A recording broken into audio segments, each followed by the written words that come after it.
Republicans coming out against IVF is so funny. I get why they're forced birth as a party. If you believe in laissez-faire capitalism, you need constant growth. And in order to facilitate constant growth, you need more workers. And how do you get more workers when people are having less children than ever before? You make it illegal not to. It plays really well to your evangelical base if you keep screaming that you're saving the children, that none of them care about the moment they're born.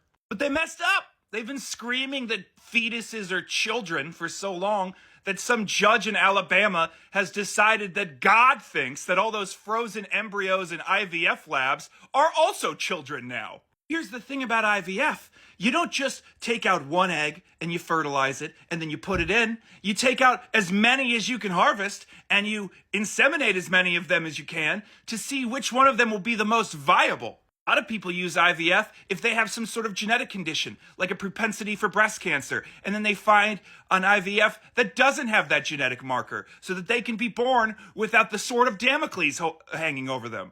It's not just used by people who can't get pregnant via normal means. It's used by all sorts of people, and it's extremely expensive. It's between $14,000 and $20,000 per treatment, making it an $8 billion a year industry in the United States alone. Worldwide, by 2032, it's supposed to surpass $50 billion.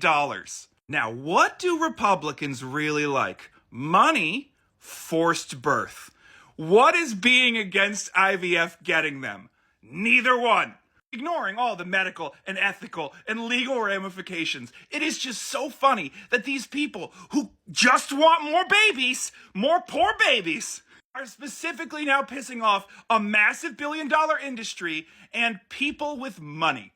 It's already been extremely unpopular when the Supreme Court overturned Roe v. Wade. Every single time it has come to the ballot in any state across the union, since then, the people have overwhelmingly voted for their right to choose. And now they're going to go after people's ability to get pregnant at all? Now they're going to try to stop the middle class and the rich people from getting pregnant the way they want to? It's like they want to lose. Humans are not going to just go, oh, I guess it's illegal, I can't have it. They're going to go and find it wherever they can. It's going to be a huge industry of IVF tourism. And it's just going to take these states that already have a brain drain of doctors who already struggle to bring in money, and it's going to make it even worse. For people who care about power more than anything else, they are so bad at holding on to it. I mean, good, thank God. All of their ideas are bad, and they shouldn't have it. And they're all in a rush to be like, oh, I agree with Alabama. I think IVF, I think those are the children. Even Nikki Haley came out and was like, oh, yeah, I agree. And then everyone was like, oh, we thought you were the better choice. And she was like, oh, never, I didn't mean it. It's complicated. Tommy Tuberville was asked about it. He's like, I completely agree with the decision. And they were like, what would you say to people who want to have kids but can't? He's like, oh, and you could just see him realize in the moment what he's agreed to. God, I hate Tommy Tuberville.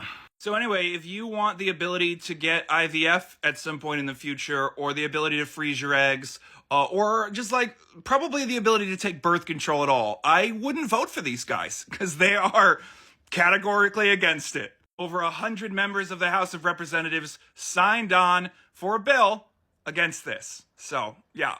Isn't it crazy how when a doctor does something like IVF, it's going against God's plan, but when a doctor cures some sort of cancer, the God was working through him. What a mysterious guy. It's almost like people make whatever argument they want and then backfill it to fit God's plan, huh?